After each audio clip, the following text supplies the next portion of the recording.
السلام علیکم ایھا المؤمنون جمیعا ورحمۃ اللہ وبرکاتہ۔ اعوذ باللہ من الشیطان الرجیم، بسم اللہ الرحمن الرحیم۔ الحمد للہ الذی قدرت والسلطان الرافت والامتنان، احمدہ علی تتابع النعم واعوذ بہ من العذاب والنقم، اشہد ان لا الہ الا اللہ وحدہ لا شریک لہ، مخالفۃ للجاہدین ومعاندۃ للمبتلین واقرارا بانہ رب العالمین، واشہد ان محمدا عبدہ ورسولہ، صادق الامین ختم بہ النبیین وارسلہ رحمۃ للعالمین، وصلی اللہ علیہ وآلہ اجمعین، فقد اوجب الصلاۃ علیہ واکرم مثوى لدیہ واجمل احسانہ الیہ، اوصیکم عباد اللہ ونفسی بتقوی اللہ۔ توصیہ کرتا ہوں خود کو اور تمام نماز گزاروں کو تقوی الہی کی طرف۔ امام علی کے جو بیشترین نصائح یعنی نصیحتیں جسے کہا جاتا ہے، ہر جگہ پر آپ پائیں گے، بہت سارے آپ نے بیانات میں خطبات میں تقوی سے شروع کیا ہے کہ لوگوں تقوی اختیار کرو، کیونکہ تقوی انسان کے لیے دنیا و آخرت میں فلاح کا سبب ہے، نجات کا سبب ہے۔ انسان ایک خود گرفتاری اپنے ہاتھوں سے لے لیتا ہے، ایک انسان پرہیز کرتا ہے، پرہیز ہر چیز سے پرہیز۔ مثلا بیماری آئی، اطباء کہتے ہیں کہ تم ایک دوسرے کے نزدیک نہیں بیٹھو، نزدیک نہ جاؤ، ماسک پہنو، دور رہا کرو۔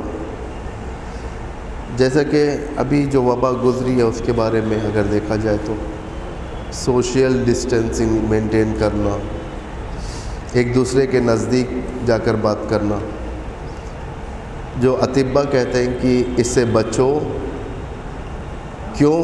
اس لیے کہ تم سالم رہو۔ اس چیز کو کہتے ہیں پرہیز کرنا، اسے کہتے ہیں پرہیز۔ پرہیزگار اسی کو کہا جاتا ہے، پرہیزگار یعنی پرہیز کرنے والا، صاحب تقوی پرہیز کرتا ہے۔ بیماری آ گئی انسان کے اندر، ڈاکٹر نے کہا کہ یہ نہیں کھاؤ، وہ نہیں کھاؤ، یہ نہیں پینا چاہیے، وہ نہیں پینا چاہیے، ٹھنڈے پانی سے پرہیز کرو، یہ تقوی کا حکم ہے۔ یہ اب جب انسان ان چیزوں سے کو اوائڈ کرے گا، مرغن غذا سے اوائڈ کرے گا، ٹھنڈے پانی سے اوائڈ کرے گا، یہ ساری کی ساری چیزیں احتیاط کرے گا، اسے کہتے ہیں پرہیزگار، یعنی اپنے آپ کو پرہیز کرنے والا۔ پرہیز بڑے بڑے علماء کو کہا جاتا ہے، بھائی بڑے پرہیزگار عالم دین۔ پرہیزگار یعنی اپنے آپ کو بچانا، اس چیز سے بچانا جو انسان کو نقصان پہنچائے، اس چیز سے بچانے کا نام کہتے ہیں پرہیز۔ بہت دھوپ ہے، انسان کا پرہیز یہ ہے کہ دھوپ میں کم جائے، ورنہ ذہنی لحاظ سے افیکٹ ہو سکتا ہے۔ بارش پڑ رہی ہے، انسان کا پرہیز یہ ہے کہ وہ چھاتا لے کر جائے، چھتری لے کر جائے، پرہیز، اسے کہتے ہیں پرہیزگاری، یعنی اپنے آپ کو بچانا، نقصان سے بچانا، پیدا ہونے والے نقصانات اس سے احتیاط کر لینا۔ ایک انسان کو بخار ہے، سردی ہے، نزلہ ہے، دوسرا انسان پرہیز کرتا ہے، اس سے دور رہ کے بات کرتا ہے تاکہ وہ چیز نہ آ جائے۔ اگر لگنے کے باوجود یہ سب چیزیں آتی ہیں، نقصانات ہوتے ہیں، بما کسبت ایدیکم، قرآن کہتا ہے کہ یہ جو نقصانات ہو رہے تمہارے، یہ تم نے اپنے ہاتھوں سے کریٹ کیا ہے۔ بما کسبت ایدیکم، تم نے اپنے ہاتھوں سے لایا، نقصان کیا اپنا، پرہیز نہیں کیا، نقصان ہو گیا۔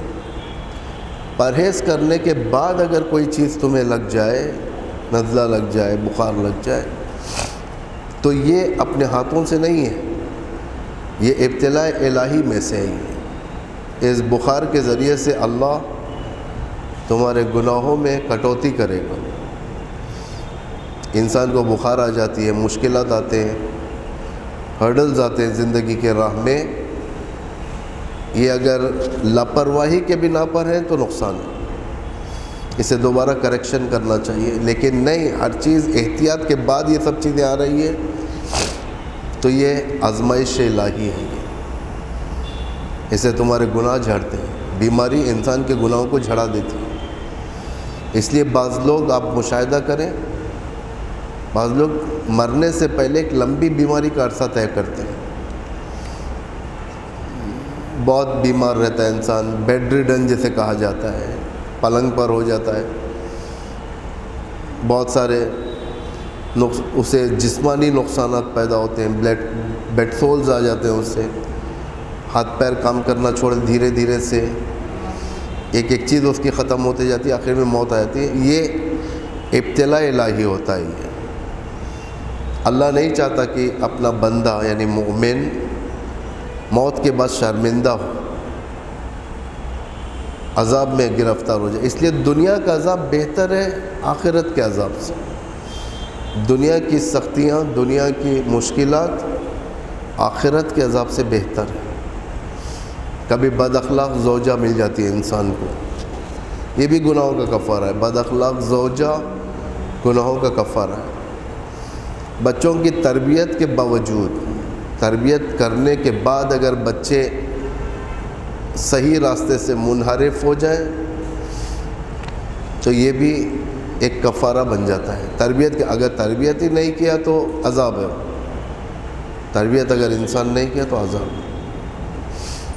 بہت سارے مشکلات ہیں، ٹھوکر لگنا، اس میں کئی گناہ جھڑ جاتے ہیں، دل کا ٹوٹ جانا، کسی کی موت پہ، ماں باپ کی موت پہ انسان کا دل ٹوٹ جاتا ہے، انسان رونے لگتا ہے۔ خدا ان چیزوں کے ذریعے سے بھی گناہوں کو جھڑاتا ہے، ان چیزوں کے ذریعے سے بھی اللہ گناہوں کو کم کرتا ہے۔ اس لیے کہا جاتا ہے کبھی مایوس نہ ہو، خدا کی رحمت وسیع ہے، بہت وسیع ہے۔ روایت میں ہے کہ خدا کی رحمت کے 100 باب ہیں، 100 پارٹس ہیں رحمت کے، جس میں صرف اور صرف اول خلقت سے لے کر قیامت تک ایک ہی رحمت کا باب دنیا میں، یعنی 100 میں سے اس ایک رحمت کے اندر محبتیں ہیں، اس ایک رحمت کے اندر مہربانیاں ہیں، اس ایک رحمت کے اندر بہت ساری چیزیں آ گئی ہیں دنیا کی جو ہم دیکھ رہے ہیں یہاں پر۔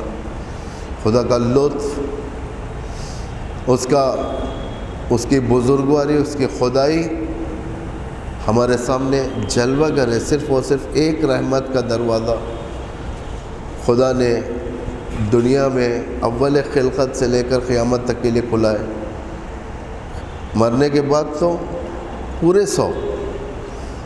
تو سوچو کہ خدا کتنا مہربان ہوگا، اس پر کتنا مہربان ہوگا۔ تو تقویٰ اس کو کہتے ہیں۔ تقویٰ جب انسان پاک رہتا ہے، اپنے آپ کو پاک رکھتا ہے، روحانی پاکیزگی، جسمانی نہیں، روحانی پاکیزگی، جھوٹ سے پرہیز کرتا ہے، گندی باتوں سے، کیونکہ بیشترین ایمان زائل ہونے کا ہتھیار جو ایمان جو ختم ہو جاتا ہے انسان کا، مر جاتا ہے، اس کا 2/3 حصہ زبان کی وجہ سے. زبان کی وجہ سے انسان جہنم جائے گا، زبان کی وجہ سے انسان بے عزت و رسوا ہوگا، زبان کی وجہ سے انسان گرے گا، زبان کی وجہ سے انسان مار کھائے گا. بہت ساری چیزیں زبان کی وجہ سے.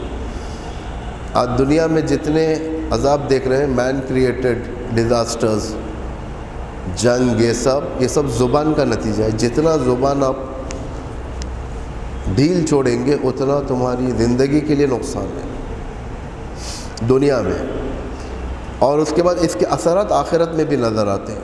اس کے اثرات آخرت میں بھی نظر، دل کا توڑ دینا، کسی کا غیبت کر دینا، تہمت لگانا، کسی کی برائی کرنا، بیشترین عذاب زبان کی وجہ سے. اس لیے زبان کو کنٹرول کرنا بہت ضروری ہے. انسان زبان یعنی یہ جو منہ ہے، یہ جہنم کا دروازہ بھی بن سکتا ہے، جنت کا دروازہ بھی بن سکتا ہے. اس لیے کہا جاتا ہے کہ دیکھ سمجھ کے بات کرو. پہلے دیکھو کہ کیا کہہ رہے، کس کے سامنے کہہ رہے. بعض باتیں عام عوام کے سامنے نہیں ہو سکتی. عام عوام ہوتی ہے، اپنے زندگی کے بہت سارے کاموں کو چھوڑ کر مجلس میں آتے ہیں، نماز میں آتے ہیں. ان کا یہ آنا خود دلیل ہے کہ یہ لوگ انٹرسٹڈ ہیں اللہ کی طرف، رسول کی طرف، ائمہ اہل البیت کی طرف. ان کے سامنے اگر آپ ملا صدرہ کا فلسفہ بیان کریں گے، منطق کی کتابوں کی گہرائیوں کی باتیں کریں گے، ان کے سمجھ میں نہیں آئے گا. انہیں ان کے عقلوں کے مطابق دوا دی جائے، بات کیا جائے، انہیں امید دلائی جائے، اللہ سے خدا کی امید دلائی جائے. امام کتنا رؤوف ہے وہ بتایا جائے. امام کتنا رؤوف ہے، کتنا محبت کرتا ہے امام. بعض ہم لوگ ایسے ہوتے ہیں کہ جب گناہ ہو جاتا ہے ہم سے شرم آتی ہے امام سے بات کرنے کے لیے، لیکن کہا جاتا ہے کہ اسی وقت تم بات کرو امام سے، کمیونیکیشن رکھو. یہ بہت زیادہ فرق کرتا ہے یہ سب چیزیں. اسے کہتے ہیں کہ خدا کی طرف دعوت دینا، وادعو الی سبیل ربک، اللہ کی طرف دعوت دینا کہ آؤ اللہ کی طرف. ایک پاک زندگی، جسمانی طہارت نہیں، روحانی طہارت، ان عیبوں سے دور رہنا، غیبت نہیں کرنا. اور جس نشست کے اندر، جس گیدرنگ کے اندر غیبت ہے وہاں سے ہٹ جاؤ، ولو برا لگے. اس میں لیے تمہارے لیے بھلائی ہے. ایک دن برا لگے گا، 2 دن برا لگے گا، لیکن ایک وقت ایسا آئے گا نزدیک میں لوگ کہیں گے نہیں یہ شخص برائی کو انٹرٹین نہیں کرتا. ایک پہلی ڈگری مل جاتی ہے. اپنے آپ کو پاک رکھنا، روحانی بیماریوں کو دور کرنا، ایک ساتھ نہیں، دھیرے دھیرے سے چھوڑنا. کم بات کرو تاکہ جھوٹ نہ نکلے، اور جو بات معلوم ہے وہی بات کرو، جو نہیں معلوم ہے اس کو بھی ایڈ نہیں کرو. جتنا ایگزیکٹ تمہاری نگاہوں کے سامنے سین تھی اتنی ہی بات کرو، اس سے زیادہ نہیں بات کرو. بعض لوگوں میں عادت ہوتی ہے، سین ہوتی ہے 20% کی، لیکن یہ لوگ ایسا پوسٹ کرتے ہیں دوسروں کے سامنے جیسا کہ خود وہاں پر موجود تھے اور اس سے زیادہ کریٹ کیا، ایک فلم انڈسٹری بنا دی ذہنی طریقے سے. یہ اثر کرتا ہے یہ سب، کیونکہ انسان چپ کے نہیں آیا دنیا میں. انسان کی ایک ویلیو ہے اللہ کے نزدیک. انسان کی ویلیو کیا ہے؟ سورہ بقرہ کی آیت نمبر 30 میں معلوم ہوگا. اذ قال ربک للملائکۃ انی جاعل فی الارض خلیفہ. اللہ نے اپنے ملائکہ سے کہا کہ میں زمین پر ایک خلیفہ بنانا چاہتا ہوں. خلیفہ ایک کامن لفظ جس کا میں آپ کے سامنے بیان کروں گا کہ ہمارا کتنا رول ہے اس خلافت کے اندر. قالوا، ان ملائکہ نے کہا، اتجعل فیہا من یفسد فیہا ویسفک الدماء. ملائکہ نے کہا کہ خداوندہ کیا تو اس کو پیدا کرے گا جو زمین پر خون ریزی کرے گا، فساد کرے گا. یسفک الدماء یفسد، جو زمین پر فساد کرے گا. ویسفک الدماء، اور جو خون ریزی کرے گا. ملائکہ کا جو یہ ایلیگیشن تھا، یہ قبل از وقت، ابھی آدم خلق نہیں ہوئے، یعنی ہونے والی چیزوں کو انہوں نے پریڈکشن کیا ہے اللہ کے سامنے، جو بیان کیا ہے کہ یہ فساد کریں گے، یہ زمین پر خون بہائیں گے. یہ کوئی پریڈکشن کے مسئلے سے نہیں ہے، ایک ایکسپیرینس کے مسئلے سے تھا. ایک جنات کا ایکسپیرینس ہوا ہے، خون ہو، فساد ہو، یہ سب. اس کے بعد ان کی قوم ختم ہوئی، جس میں سے ابلیس الگ ہو گیا. ابلیس الگ ہو کر عرش پر ملائکہ کے ساتھ جا کر عبادت کرنے لگا. اس ایکسپیرینس کے اوپر جب یہ لوگ انکنٹرولڈ ہو گئے، انسان تو بدرجہ اولا، انسان کے پاس شہوت ہے، انسان کے پاس بھوک ہے، انسان نارملی لالچ ہوتا ہے. انسان کی فطرت ہے نارملی لالچ، کیونکہ اس کے اندر بہت سارے حملے ہیں اندر. کس کس کا حملہ ہے؟ نفس کا حملہ ہے. خواہشات، نفس جو خوبصورت کر کر دکھاتا ہے، ایسا مارکیٹنگ کرتا ہے نفس کسی چیز کو کہ آپ کا دل چاہتا ہے کہ خریدیں. شہرت کو مارکیٹنگ کرتا ہے نفس. دوسروں کے اموال کو مارکیٹنگ کرتا ہے، دوسروں کی بیویوں کو مارکیٹنگ کرتا ہے، خوبصورت بنا کر پیش کرتا ہے. دوسروں کے پراپرٹیز کو خوبصورت بنا کر پیش کرتا ہے. اگر انسان اپنے نفس پر کنٹرول کر لے تو یہ ساری کی ساری چیزیں اپنی جگہ رہیں گی. اگر کنٹرول نہ کرے، آؤٹ آف کنٹرول ہو جائے، تو انسان اس کو حاصل کرنے کے لیے خون بہائے گا، فساد جاری کرے گا، خون بہائے گا. جو دیکھیں کتنا قرآن نے ایکسپیرینس بیان کیا ان چیزوں کا. انسانی سیاستوں کا، کہ کس طریقے سے انسان نے ظلم کے اپنے نفس کے ذریعے سے شروع کیا. شیطان کا رول 20% بھی نہیں ہے کسی کی بھی زندگی میں. ہماری زندگی میں، آپ کے لیے شیطان کا رول 20% بھی نہیں. شیطان صرف وسواس کرتا ہے. اس لیے سب سے بڑا چیلنج شیطان کا محشر میں ہوگا.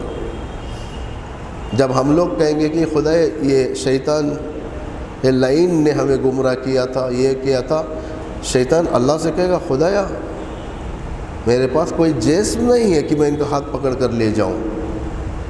میں نے صرف مارکیٹنگ کیا تھا ان کے سامنے، وسواس کیا تھا، میں خود نہیں بولا کہ جاؤ کرو کام.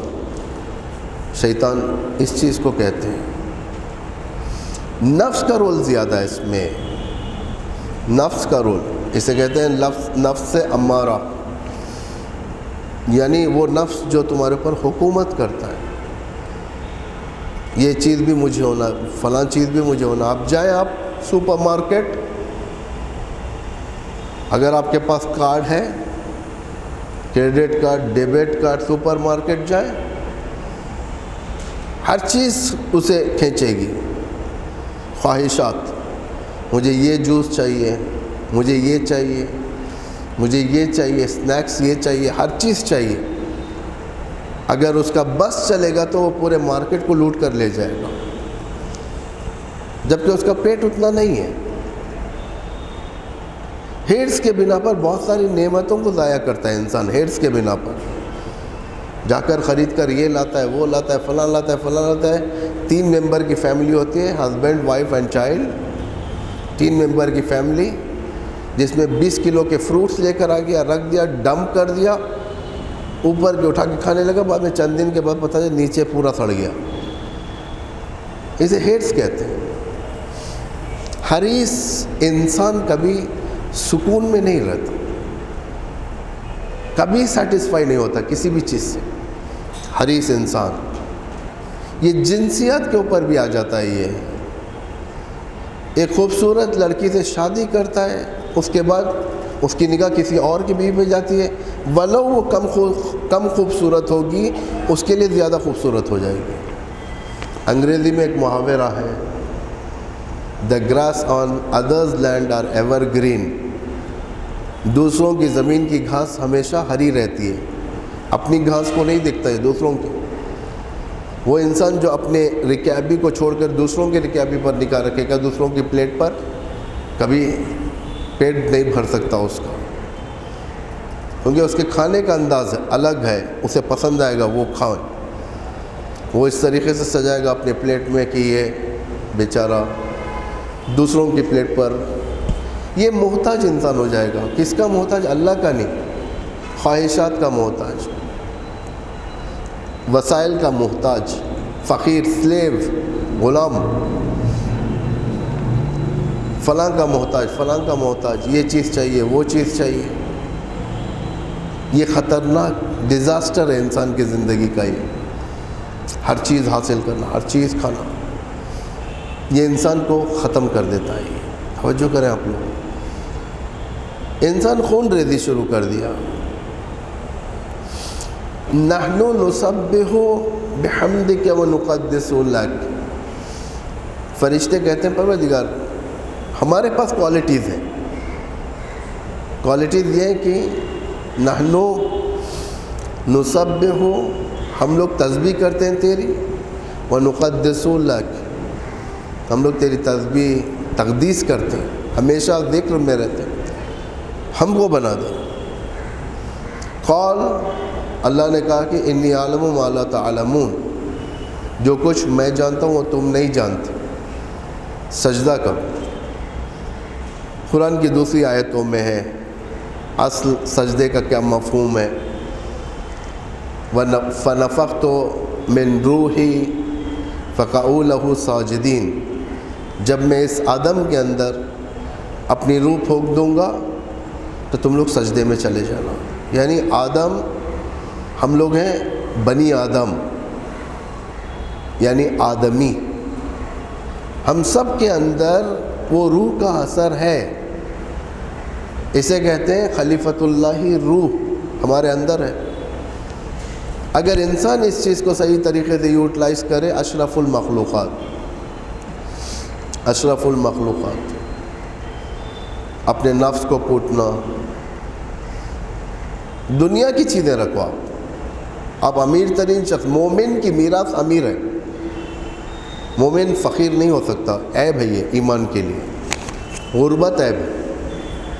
اسی لیے امیر المومنین اپنے بیٹے کو نصیحت کرتے ہیں بٹھا کر، یا بنی انی اخاف علیک الفقر، اے میرے فرزند، میرے چہیتے بچے، میں تمہارے غربت سے خوف کھاتا ہوں.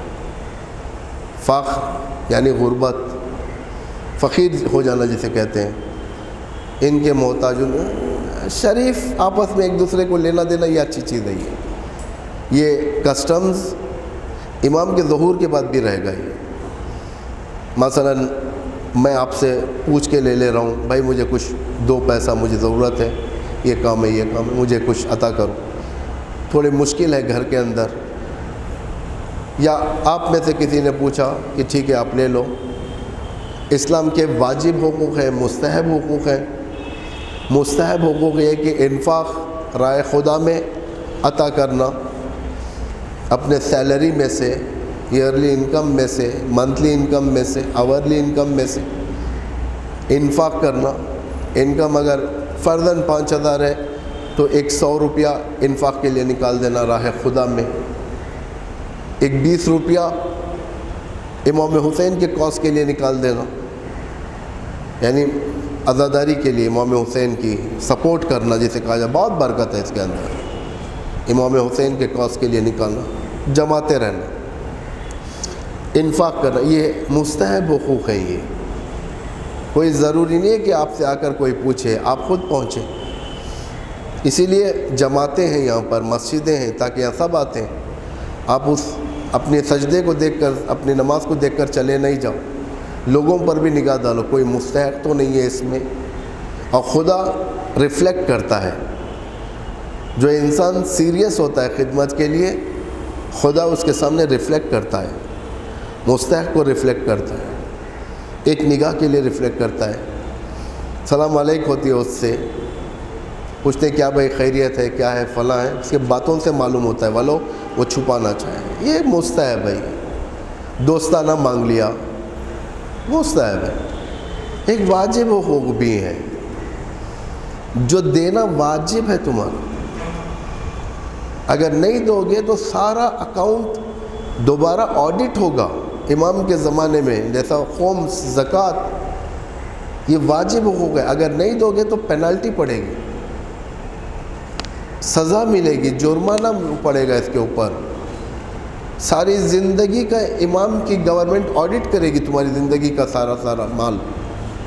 خمس نہیں دیا، ٹیکس نہیں دیا، ریٹ بھی پڑے گا امام کا. حکومت ہے یہ امام کی. میں 70 سال تک امام کا حق ادا نہیں کیا، خمس ادا نہیں کیا اور زندگی کر دیا، آرام سے زندگی کیا. بالکل میں نے ادا نہیں کیا، امام کا حق ادا نہیں کیا. امام کیا چھوڑ دیں گے؟ گورنمنٹ کیا چھوڑ دیں گے؟ امام کی آڈٹ کرے گی، کھینچ کر نکالے گی. اس کی مثال امام علی کی حکومت ہے. امام نے اپنے انوگرل خطبے میں، جو خطبہ امام خلافت کا آغاز کر رہے ہیں، اس میں فرماتے ہیں کہ بیت المال یا وہ امور جو اسلام و مسلمین سے ربط کرتے ہیں، اگر کسی کے بیٹی کا جہیز بھی بن گیا تو اس کے منہ سے کھینچ کر نکالوں گا. اس میں اسٹرکٹ ہے امام. گناہ کر لیا، اپنا نقصان پہنچا دیا، امام ایک چھوٹی سی سزا ڈرا کر شاید چھوڑ دے. یہ سب نہیں معاف کریں گے امام. یہ واجب حقوق ہے. یا بنی انی اخاف علیک الفقر، میں تمہارے غربت کے بارے میں خوف کھاتا ہوں. فاستعذ باللہ منہ، اللہ سے پناہ مانگو. تو بولو خداوندہ غربت کو میرے نزدیک تک آنے نہ دے. جس وقت مسلمان مشکل میں تھے، شیب ابو طالب میں، شیب ابو طالب محاصرہ تھا، پہاڑیوں کے بیچ میں. پیغمبر اور صاحبان ان کے خاندان اور صاحبان ایمان کو وہاں پر نظر بند کر دیا گیا تھا. ایک بڑا علاقہ تھا، میڈیم، زیادہ بڑا بھی نہیں. وہاں پہ یہ لوگ نظر بند تھے. ان سے بزنس نہیں کیا جا سکتا، انہیں پیسہ نہیں دیا جا سکتا، انہیں کھانا نہیں دیا جا سکتا. ان کے پاس جتنا اندر تھا وہی کھاتے تھے. اور ختم ہونے کے بعد جو کھجور کے بینجیاں تھیں، حضرت خدیجۃ الکبریٰ ان بینجیوں کو آٹا بناتے تھے پیس کر، اس کی روٹی بنا کر کھاتے. وہ بھی ختم ہو گئے، اتنے مشکلات میں تھے. پیغمبر دعا فرماتے ہیں اقتصاد کے بارے میں، اکانومی کے بارے میں. فرماتے ہیں اللہم بارک لنا فی الخبز، خدایا ہمیں روٹی میں برکت دے. ہمارے روٹی میں مطلب نان میں نہیں، روٹی مطلب اکانومی میں، اکانومی میں برکت دے. کبھی ہمارا پیسہ کم نہ ہو، اضافہ ہو جائے. اللہم بارک لنا فی الخبز، خدایا برکت دے. کس میں؟ ہمیں روٹی میں، اپنے اکانومی میں، بزنس میں برکت دے. آج انسان یہی چاہتا ہے.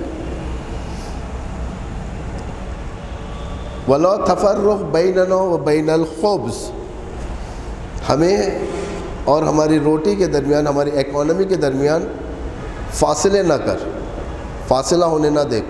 گیپ زیادہ ہو جاتا ہے، انسان تھوڑا سا لاس ہو گھر میں بڑھ گیا، میرا لاس ہو گیا، پیسہ لاس ہو گیا.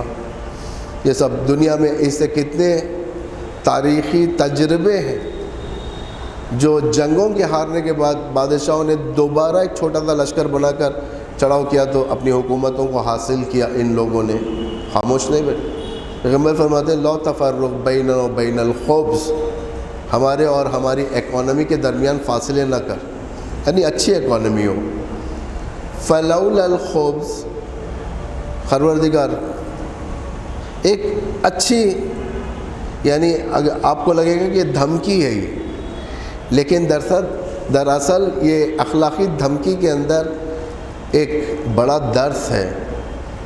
فلولا الخبز، پروردگار اگر ہماری اکانومی صحیح نہیں رہے گی، لا صلینا، یہ مسلمان، یہ ہم جب اکانومی ٹوٹ جائے گی ہم تیری عبادت سے محروم ہو جائیں گے، نماز نہیں پڑھیں گے. ولا سمنا، تیرے روزے نہیں رکھیں گے. وَلَوْ أَدَّيْنَا فَرَائِضَ رَبِّنَا، جو پروردگار نے جو فرائض ہم پر عائد کیے ہیں ہم اسے ادا نہیں کر پائیں گے. یعنی کتنے نقصانات ہیں اللہ کی عبادت سے دور. غربت یعنی اللہ کی عبادت سے دور. غربت مشکلات کا مظہر. یہ سب پھر اپنے فرزند سے امام علی فرماتے ہیں کہ فاستعذ باللہ منہ فإن الفقر منخصۃ للدین. غربت دین کا نقص ہے، نقص عیب ہے دین کے لیے. اس لیے یہ مت سمجھے کہ اسلام ایک راہبانہ مذہب ہے، پیسہ رکھنے سے منع کرتے نہیں. اسلام اتفاق سے چاہتا ہے تم حکومت کرو زمین پر، تم باقاعدہ اپنا ایک نیٹ ورک رکھو، پیسوں کا نیٹ ورک جائز طریقے سے، مومن کا جائز رکھو، لیکن دل نہ دو، دل نہ دو پیسوں کو.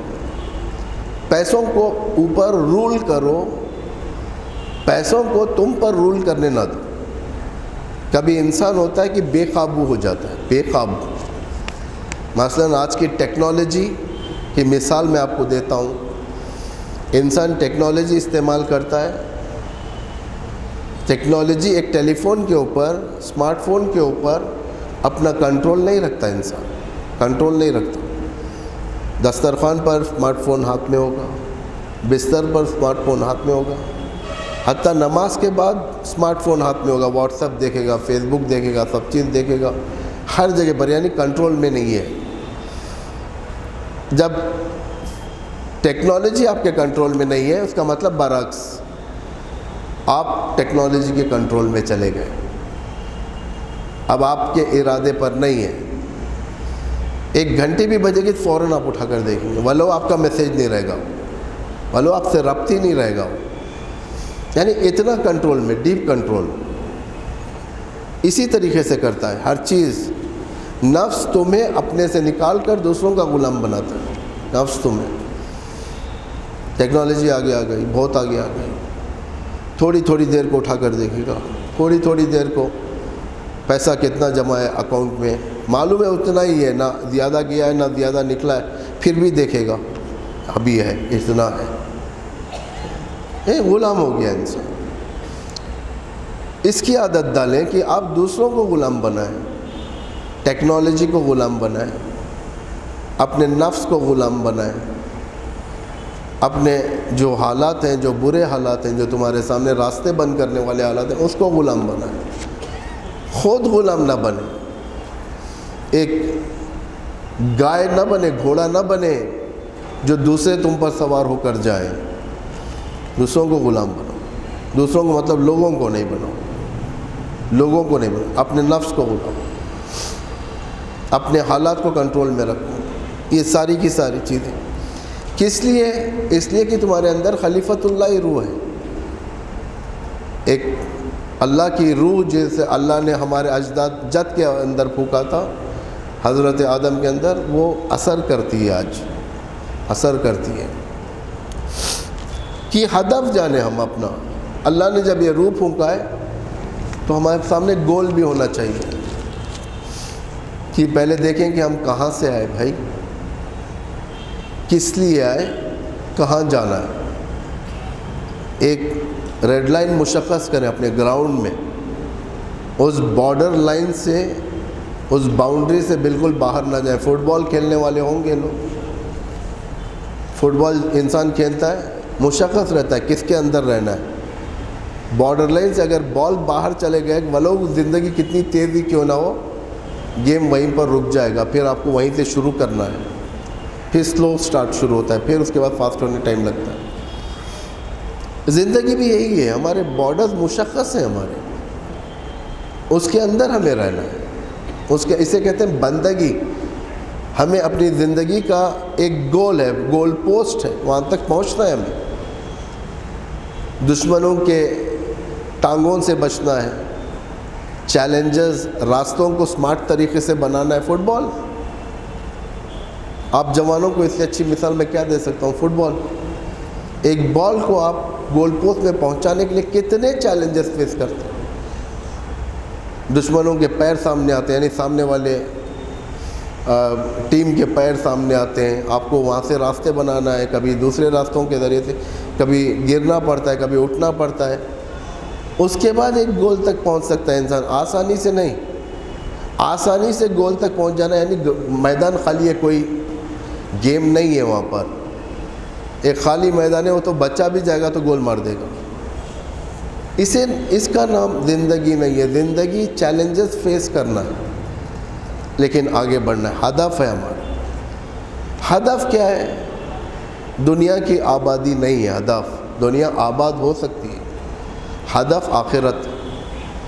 جب آخرت کو ہدف قرار دے گا دنیا آباد ہے، اس کی آباد ہے، آخرت کے مطابق عمل کرے گا، دھوکہ نہیں دے گا، چیٹ نہیں کرے گا کسی کو نقصان نہیں پہنچائے گا. جب یہ کام خود سے انسان کرنا شروع کر دے گا آخرت آباد ہوگی اور دنیا بھی اس کی آباد ہوتی چلے جائے گی. اسے کہتے ہیں ایک خلیفۃ اللہ زندگی. ورنہ امام علی ائمہ معصومین کے لیے بڑی چیز نہیں ہے دنیا، وہ تو کائنات کے گارڈین ہیں. یہ لوگ کائنات کے، صرف دنیا کے نہیں، کائنات کے. ان کے پاس ہر قدرت ہے لیکن اس کے باوجود وہ آپ اور ہمارے خاطر ساتھ چل رہے تھے. امام علی فرماتے ہیں نہج البلاغہ میں، امام علی کا جملہ یوں فرماتے ہیں، جب میں نے دیکھا کہ یہ لوگ میرے انداز، میرے پرواز فکر تک یہ لوگ نہیں آ سکتے، تو میں نے اپنی فکر کی پروازوں کو نیچے کر لیا. لغت سرت اغرنو الی ہذہ النظائر. یہ لوگ میرے سٹیٹس تک نہیں آ سکتے، مجھے معلوم ہے، لیکن میں نے اپنے سٹیٹس کو نیچے کیا تاکہ ان کو ساتھ لے کر چلوں. جیسا یہ کھاتے ہیں میں بھی کھاتا ہوں. یہ زندگی میں جیسے مشکلات جھیلتے ہیں میں اس سے زیادہ جھیلتا ہوں. یہ زندگی میں جو چیلنجز فیس کرتے ہیں اس سے زیادہ میں چیلنجز فیس کرتا ہوں، صرف ہمت دینے کے لیے کہ تمہیں زندگی اسی راستے سے مل سکتی ہے. بہرحال ہماری بھی یہی تمنا ہے کہ ہم وہی طریقے سے زندگی کریں جس طریقے سے خداوند متعال ہمیں دیکھنا چاہتا ہے. بسم اللہ الرحمن الرحیم. والعصر ان الانسان لفی خسر الا الذین آمنوا وعملوا الصالحات وتواصوا بالحق وتواصوا بالصبر.